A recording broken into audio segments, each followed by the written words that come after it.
My uncle's actually a welder, and he studied bronze casting and sculptures, stuff like that. So I learned a little bit about it from him, about like the art side of it.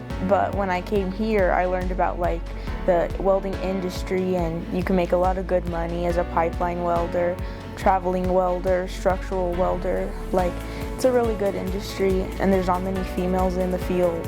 So our school's a really good place to help be a gateway for young ladies to like be put forth into these programs.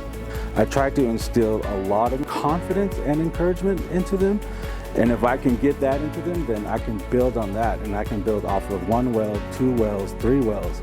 Just as long as I can get them confident into going into the booth with the right gear and the right preparation, that confidence goes a long way for them.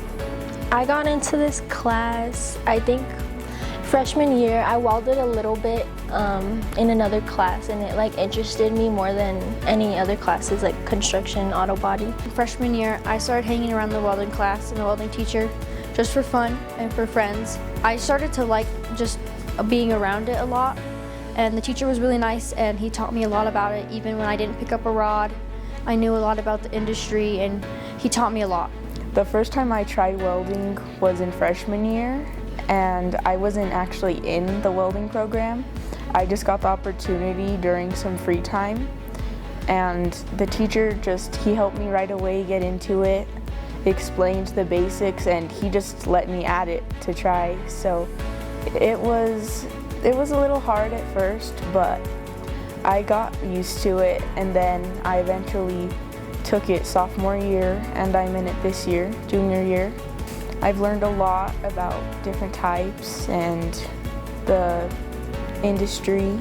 The process of becoming a good welder is knowing that there's a lot more to welding than just a weld, because there's a lot of preparation, there's a lot of cleaning, there's a lot of knowing how your equipment is hooked up, there's a lot in techniques, there's a lot that goes into before they start welding. So in order for them to have that confidence in putting down their first weld, they got to know a lot about the techniques and what it takes to just to set up and how to be safe. And when they get all of that information and all of that knowledge, then it's easy, because they're like, okay, this is what he was talking about, this is how he was showing us. So it's me teaching them first and expanding their knowledge in that aspect, and then they can come down to the shop and be more confident and ready into putting down a basic weld. I still have a long way to go, but I feel like I've made a lot of progress. I've learned a lot of new stuff from my teacher, and I practice daily.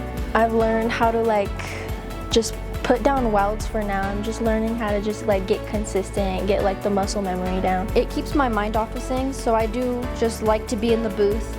Welding just doesn't make me think about anything. And my teacher also really helps me with that too. He's really supportive.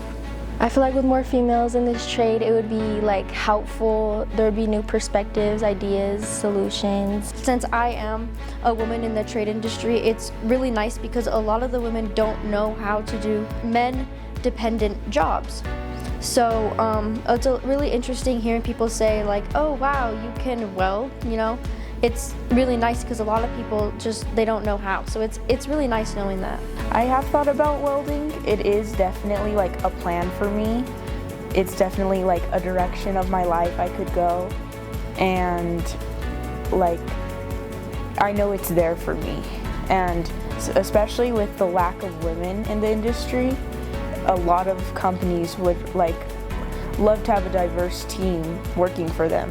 Using all of that and expanding it into the real world, not just welding, because what they learn in here and what they have to follow as far as like rules and regulations, because it's not just school rules and regulations, it's AWS rules and regulations. It's the standards of America that they have to follow. So if they can learn those standards beyond high school, then they can take that out into the real world and use that knowledge with confidence.